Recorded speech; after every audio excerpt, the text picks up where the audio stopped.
So this is my apothecary. Herbalism is confusing. There's so many herbs out there. So I'm going to do a short series, A through Z, shelf by shelf, to go over the benefits of each one of these. I hope to share some great information.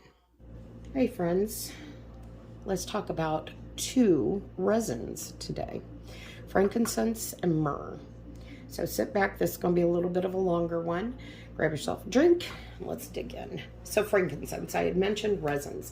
And what that is, it's normally a natural substance from trees, but frankincense actually comes from the boswellia tree.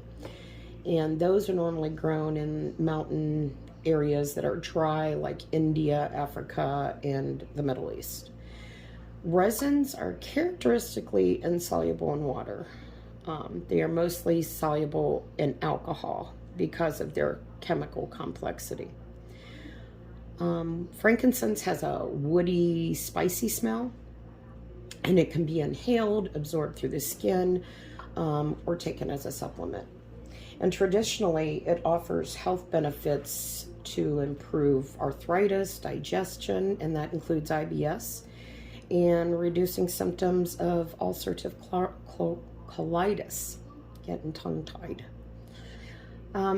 It could help the overproduction of mucus and be helpful for asthmatics. It provides oral health care because its antibacterial properties help in fighting oral infections and gum disease.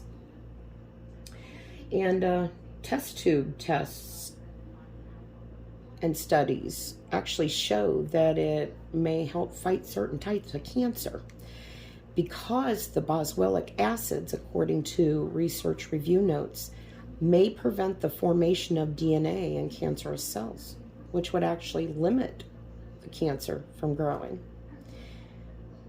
So far, these test tube studies show that frankincense may fight breast cancer, prostate, pancreatic, skin, and colon cancer cells.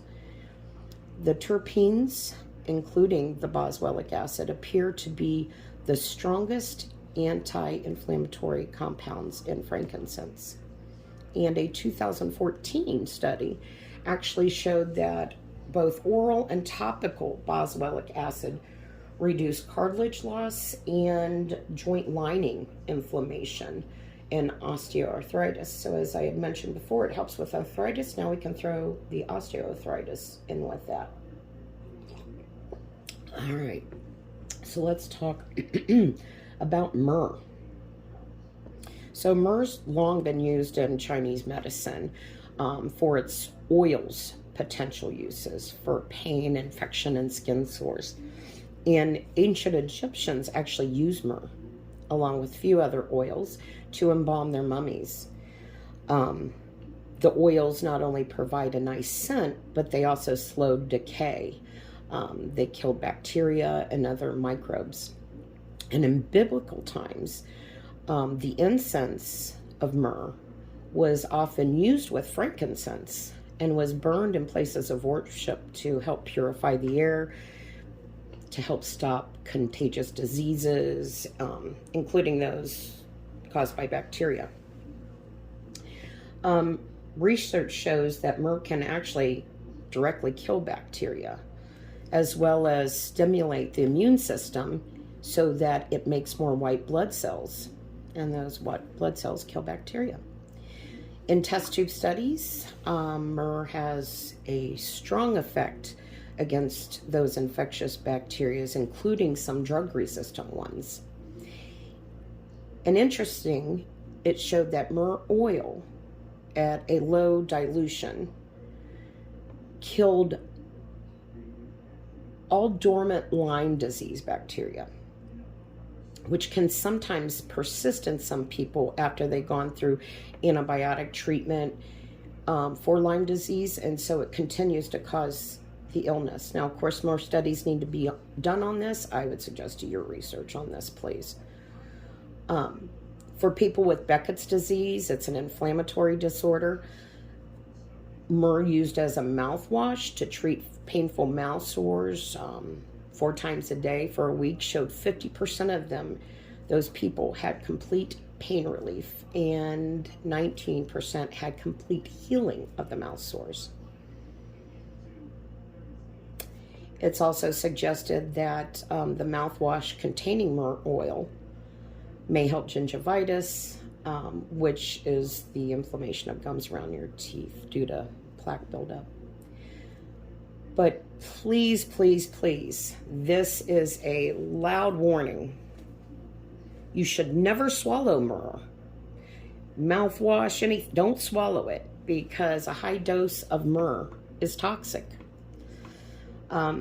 So if you're having oral surgery done, you would best to avoid myrrh mouthwash, because if they use silk stitches for your oral surgery, it's going to actually degrade those stitches if you're using a mouthwash and it's exposed to myrrh.